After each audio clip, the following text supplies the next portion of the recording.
요한계시록 16장 27절에서 21절까지 말씀입니다. 요한계시록 16장 17절에서 21절 함께 봉독하도록 하겠습니다. 시작. 일곱째 천사가 그 대접을 공중에 쏟음에 큰 음성이 성전에서 보좌로부터 나서 이르되 되었다 하시니 번개와 음성들과 우레소리가 있고 또 큰 지진이 있어 얼마나 큰지 사람이 땅에 있어 온 이래로 이같이 큰 지진이 없었더라. 큰 성이 세 갈래로 갈라지고 만국의 성들도 무너지니 큰 성 바벨론이 하나님 앞에 기억하신 바 되어 그의 맹렬한 진노의 포도주 잔을 받음에 각 섬도 없어지고 산악도 간데 없더라. 또 무게가 한 달란트나 되는 큰 우박이 하늘로부터 사람들에게 내림에 사람들이 그 우박의 재앙 때문에 하나님을 비방하니 그 재앙이 심히 금이러라. 아멘. 일곱 대접 시리즈도 이제 막을 내리는 겁니다.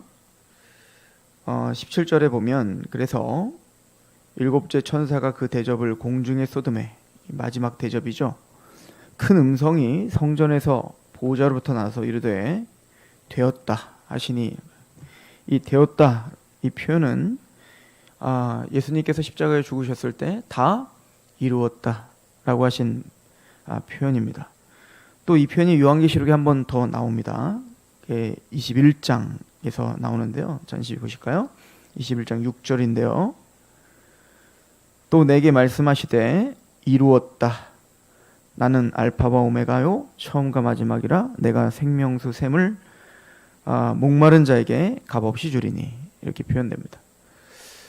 예수님께서 요한복음에 말씀하시는 다 이루었다는 것은 예수님께서 십자가에 죽으심으로 하나님의 뜻을, 그죠? 하나님의 의를 다 이루었다는 거예요. 그리고 여기서 요한계시록 16장에서 말하는 되었다, 이루었다 라고 하는 표현은 모든 심판이 완성됐다는 것입니다.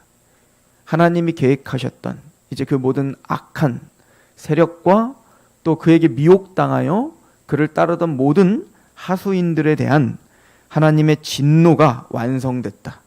이제 모든 심판이 끝났다는 표현입니다. 그럼 계시록 21장에 이루었다라고 하는 표현은 뭘까요? 알파와 오메가이신 하나님께서 하나님의 백성들을 향한 구속이 완성됐다는 겁니다. 예수님의 십자가의 죽음과 부활과 승천 그리고 재림으로 인해서 이제 모든 심판과 또 모든 구속의 역사가 이제 완성될 때 그때가 바로 예수님의 재림 때요. 그래서 우리에게는 새하늘과 새 땅이 우리에게 내려오는 축복의 시기이지만 하나님을 대적했던 자들을 향해서는 심판이 완성되며 영원한 파멸과 영원한 그 진노 중에 처하게 될 때다는 것을 보여주는 거예요. 그래서 이 일곱 대접은 바로 최종적이며 하나님의 마지막 심판을 선포하고 있는 것입니다. 18절에 보면 그 양상은 번개와 음성과 우레소리가 있고 또 큰 지진이 있어 얼마나 큰지 사람이 땅에 있어 온 이래로 이 같은 큰 지진이 없었더라. 큰 성이 세 갈래로 갈라지고 만국의 성들도 무너지니 큰 성 바벨론이 하나님 앞에 기억하신 바 되어 그의 맹렬한 진노의 포도주잔을 받음에 각 섬도 없어지고 산악도 간데 없더라. 완전히 그냥 산도 에베레스트랄지 백두산이랄지 우리가 앞에 있는 모든 산들도 다 싹 없어집니다. 다 평지가 되고 섬들도 다 가라앉게 되고 또 이 모든 그 바벨론이 세 갈래로 갈라진다는 얘기는 철저한 파멸을 상징하는 거예요. 또 만국의 성들도 무너집니다. 워싱턴, 서울, 어떤 곳이든 우리가 보고 있는 모든 땅들은 이제는 완전한 파멸로 끝장나고 다 평지가 되어 버리게 될 것이다는 것이죠.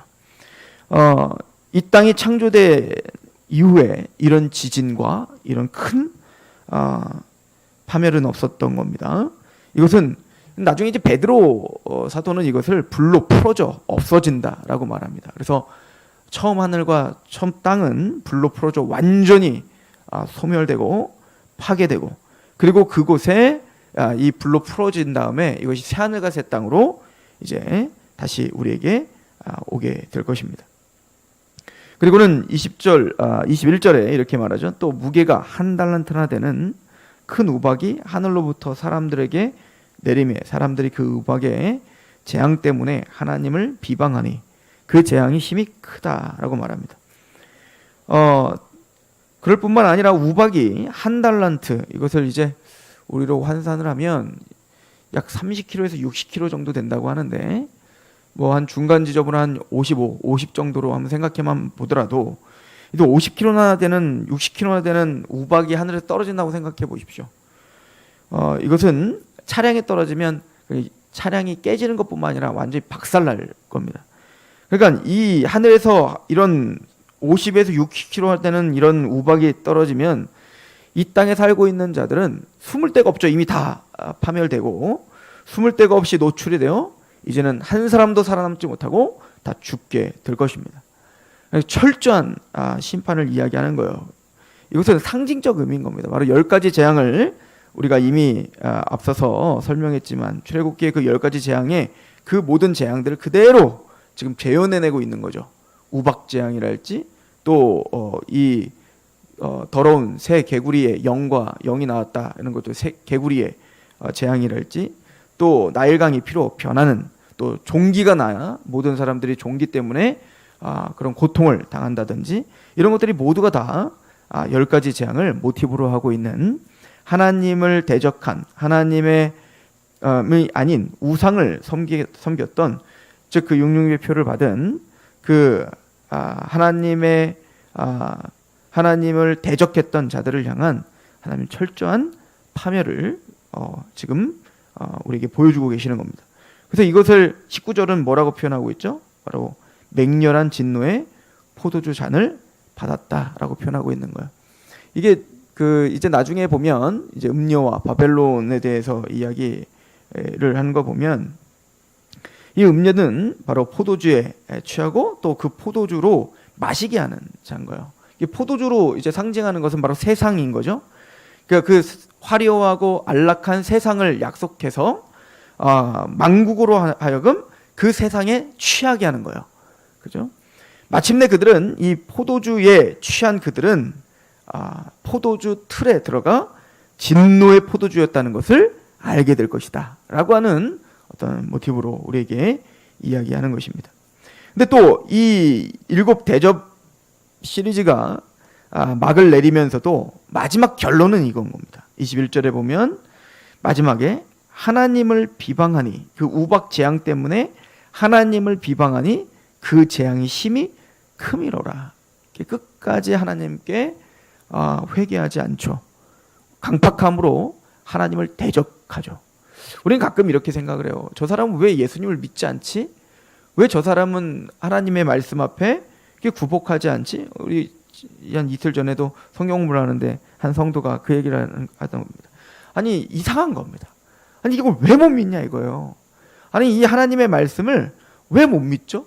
그냥 그 말씀이 하나님이 그렇다면 그냥 그런 건데 왜 세상 사람들이 이렇게 그것을 믿지 못하죠? 근데 모든 성경 공부가 끝나고 한 얘기는, 믿고 있는 내가 은혜였군요. 믿고 있는 것이 기적이었군요. 우리가 하나님을 이렇게 갈망하고 있고, 또 하나님께서 이런 심판을 주실 거다, 또 하나님의 말씀이 또 우리를 구원시켰습니다 라고 하는 것을 감격하고 있는 것 자체가 기적이군요 라고 고백을 하게 되는데, 바로 이것이 인간의 실상이다, 인간의 실존이다 라고 하는 것을 보여주고 있는 것입니다. 하나님은 끊임없이 진리를 말하지만 불의가 진리를 가로막고 있는 사람들은, 또 고린도후서 4장 4절에 말한 것처럼 이 세상의 신들이 믿지 아니하는 자들의 마음을 혼미하게 하여 그리스도의 영광의 복음의 광채가 비치지 못하게 하기 때문에 그들은 그들의 힘과 그들의 지혜로 그 하나님을 알 수가 없는 겁니다. 그래서 이 재앙과 이 심판을 직접 목도했던, 그 심판을 묵시로 보았던 하박국은 하나님 앞에 감사했던 거 아니에요? 하나님, 내가 어느 때까지 의인들이 이렇게 고통을 당합니까? 라고 고백을 했다가 하나님이 그 바벨론에 대한 그 철저한 심판을 그 하박국서에 보여줄 때 그 하박국은 하나님께 울부짖으며 하나님께 고백했던 거 아닙니까?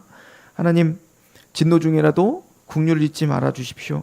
하나님, 무화과나무 잎에 열매가 없고 소출이 없고 또 외양간에 소를 잃어버릴지라도 나는 주 하나님만으로 만족하고 주 하나님만으로 기뻐합니다 라고 고백할 수밖에 없었던 게, 내가 그런 진노에 참여하지 않고 심판에 참여하지 않고 내가 이 복음을 깨달아 그 소돔과 고모라 때에 롯이 그 사위들에게 가자, 나가자 했을 때 그 심판의 메시지를 농담으로 여겼던 이 세상처럼 끝까지 완고했던 세상에 속하지 않고 이 말씀이 들려지고 그 말씀에 감격하고 그 말씀에 두렵고 떨림으로 서 있는 이 심령을 준 것 자체가 기적이고 찬양받기 합당하신 하나님의 은총입니다 라고 고백했던 그 선지자들처럼 바로 하나님의 백성들, 이 계시록의 묵시를 진짜 믿고 그 말씀 가운데 거하고 있는 우리는 하나님께 찬양과 경배를 드려야 됨을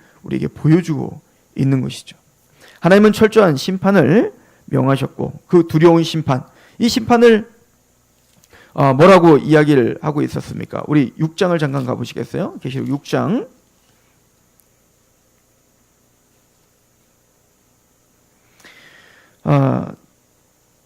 6장에 보시면 22절에 보면 여섯 번째 인이 떼어졌을 때 내가 보니 여섯째 인을 떼실 때 큰 지진이 나며 해가 검은 털로 짠 상복과 같이 범어지고 달은 온통 피같이 되며 하늘의 별들이 무화과 나무가 대풍에 흔들려 설익은 열매가 떨어지는 것과 같이 땅에 떨어지며 하늘은 두루마리가 말리는 것과 같이 떠나가고 각 산과 섬들이 제자리에서 옮겨지매 땅의 임금들과 왕족들과 장군들과 부자들과 강한 자들과 모든 종들과 자유인이 굴과 산들의 바위 틈에 숨어 산들과 바위 틈에 말하되 우리 위에 떨어져 보좌에 앉으신 이 얼굴에서 와 그 어린 양의 진노에서 우리를 가리라.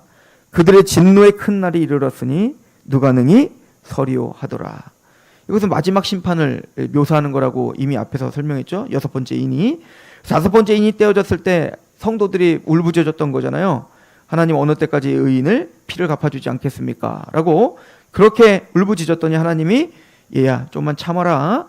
너희 동료들의 죽임당하여 그 수가 차기까지 아직 때가 되지 않았다. 근데 그 때가 드디어 된 거예요. 그래서 그 일곱 대접에서 다 이루었다, 되었다. 이게 뭐죠? 이제는 그 모든 신원의 날에 그 확증됐다라고 이야기하는 겁니다. 그리고 그 마지막 심판을, 그래서 우리가 일곱 대접을 그대로 한 번에 정리해 놓은 것 같잖아요. 12절부터 17절이. 그때 그 두려운 심판을 보고 하는 얘기가 뭐죠? 진노의 큰 날이 이르렀으니 누가 능히 서겠는가? 누가 감히 이 두려움 앞에 설 수 있겠는가? 우리는 아무도 그 앞에 설 수 있는 자가 없다 하는 거예요. 그런데 7장에 설 수 있는 자가 있다. 누구라는 겁니까? 바로 14만 4천. 즉 이 땅에서 구속함을 경험한 하나님의 백성들은 설 수 있다. 이것이 요한계시록이 우리에게 주는 메시지인 것입니다. 이 심판, 최종적인 심판은 반드시 도래합니다. 하나님은 하나님의 백성들에게 하나님이 행하신 그 일들을 찬양하고 그 하나님의 은총을 하나님 앞에 영광을 돌릴 그 날을 반드시 오게 하실 것입니다. 다 이루었다, 이루어졌다.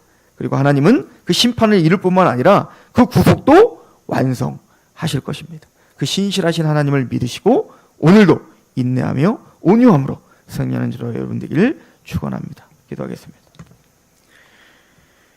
하나님, 우리가 일곱 대접 시리즈를 통해서 하나님이 최종적이고 광범위하며 또 완성된 그 두려운 심판을 우리가 상고했습니다. 우리는 그 심판을 이르지 아니하고 영생을 입었고 이미 사망에서 생명으로 옮겨진 14만 4천임을 다시 한번 확인했습니다.